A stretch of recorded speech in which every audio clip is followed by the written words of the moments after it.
Welcome back, guys, or if you're new to my channel, this is Automotive Anonymous, and that's the brand new 2025 Subaru Forester Hybrid. And after driving a few of these for reviews, hearing your guys' thoughts and opinions, and owning a 2025 Subaru Forester for about 10 months, I've learned a lot about this platform. There's a lot that I want to share about the 7 best attributes of this vehicle and how it competes and beats out a lot of the competition, like the CRV, like the Hyundai Tucson Hybrid, like the Toyota RAV4 Hybrid, which I also own. There's a few things that this really has going for it. While it's not the perfect vehicle, as nothing is, and I have a separate video that's probably already published about the 7 main issues that this has, it also has a lot of awesome things going for it. So today we're going to talk about those, and if you get anything out of this video, please consider liking it. Comment your thoughts and opinions below. Do you agree with my loves, my likes for this list, or do you disagree? I want to know. And then subscribe if you haven't already. Otherwise, let's get right into it. The first and one of the most important things to talk about on this platform is that Subaru did the work of keeping all-wheel drive. Even though they got a lot of the hybridized components from the Toyota parts bin, because Toyota does own about 20% of Subaru, they decided to make the decision to keep this symmetrical all-wheel drive, to not cheap out, to not put an electric motor like you have on the Toyota RAV4, to not do a part-time or real-time system like the CRV, which is more reactionary, not full-time like what this has. But I am so thrilled that Subaru kept the drive shaft, that they kept the rear differential, they kept a lot of the same components that you find on the regular one, so that this is less confusing, less complicated, and it's the all-wheel drive system that you guys have known and loved for a long time. All the changes are really up in the front, but the back half, the all-wheel drive system, the rest of the powertrain is all the same, and that is such a cool thing. I am so glad that Toyota and Subaru decided to go this route, because if you are new to my channel or you're not, I have a lot of driving videos of Subarus in the snow in the winter, and holy cow do these outperform a lot of the competition. The second main thing that I really like about this is that this CVT seems to be a little bit more like the Toyota and less like the Subaru. I personally don't mind the Subaru 8-speed CVT. I think it's worked really well in the 3 Subarus that I've owned.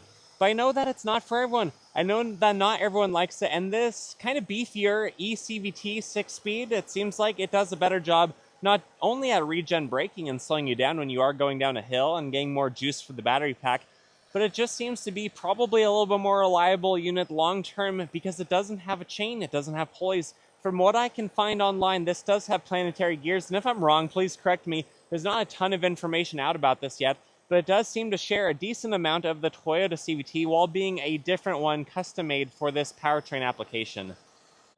The third main thing is the price premium for a hybrid Forester really isn't that astronomical, especially compared to the competition.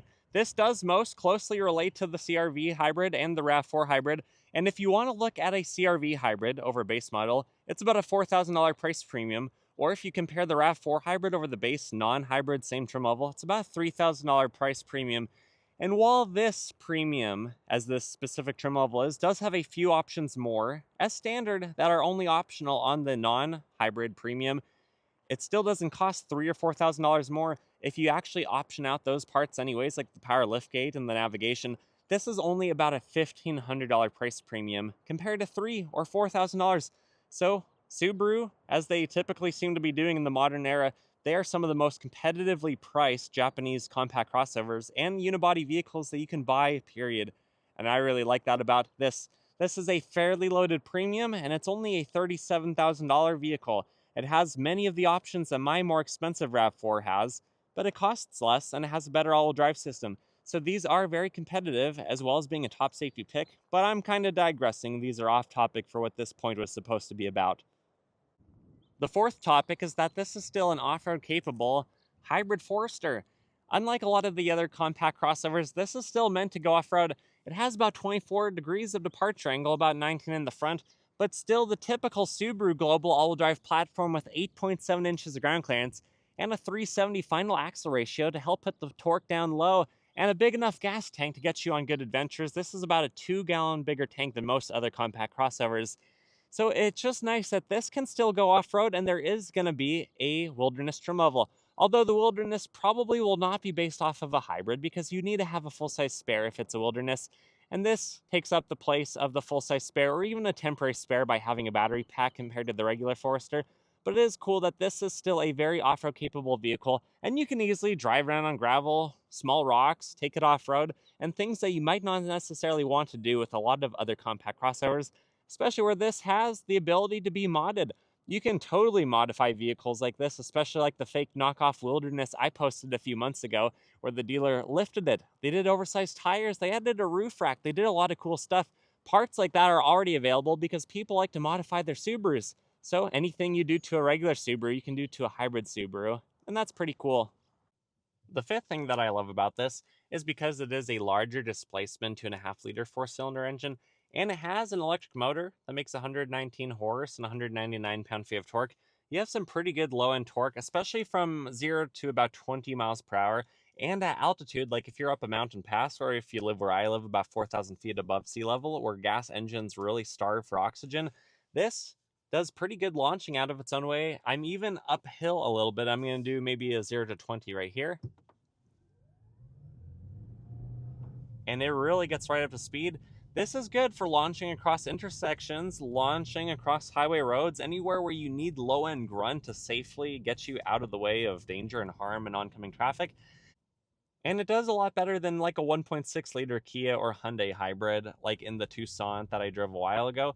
So having more naturally aspirated power, displacement, and torque down low is really important. Even though you might not feel it at the top end, it's nice to have it down low and to be able to just launch out of its own way, especially with all-wheel drive. It puts the power down right away, and that's pretty impressive. But if you want to watch more interesting driving characteristics of this vehicle, check out this video when this one finishes. Number 6 is that this is a really familiar vehicle. Under the hood, except for the actual engine, all the periphery looks just like all of the other Subarus, where everything is mounted, all the filters, the fluids, the battery, the top mount oil filter. I do wish this didn't have a serpentine belt like the Toyota RAV4 hybrid that eliminates that. This still has a very thin one on the front, but at least it's easy to get to, it's easy to maintain, it's right there. It's not crammed against the side of the vehicle underneath an engine bracket like you get on most transversely mounted vehicles, because this engine is positioned more like a longitudinally mounted SUV that's a body on frame vehicle.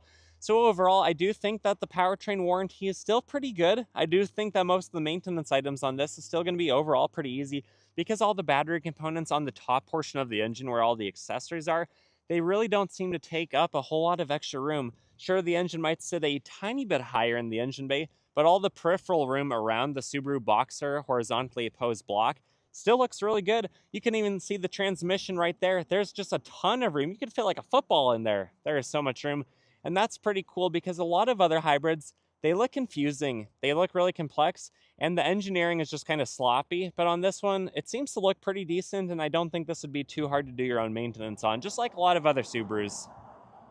And then the seventh and last thing that I really love about this platform, and I think it's worth knowing if you are considering one of these, is the back seats on this compact crossover are way bigger than the Toyota RAV4, the CR-V, and the Mazda. At least subjectively speaking, how they're designed, the thinness of the seats while being very comforted and very bolstered.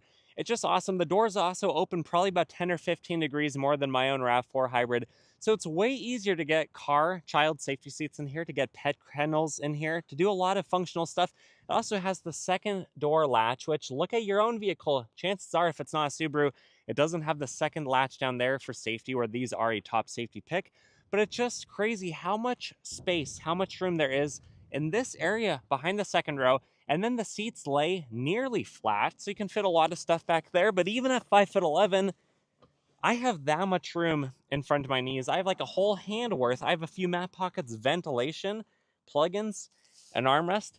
And if I open up the sunshade, I have so much light, so much natural visibility out of this vehicle, that this is one of the best, if not the best, second row in any compact crossover. You can even recline it. You do notice some vents for the hybrid battery, so keep in mind, try not to block those if you can. But overall, this is one of the nicest places to be, and it's very pet and kid friendly. And the backrests of these have the thicker material to help prevent claw scratches from your dog, from your cat, from your baby llama, or whatever else you have back here. So it feels more pet friendly and dog friendly and child friendly than our RAV4. And we often choose to take our Forester over the RAV4 when we have other people in the back and other things to haul around. So if you guys made it to the end of this video, I hope you learned something. I hope this video is helpful.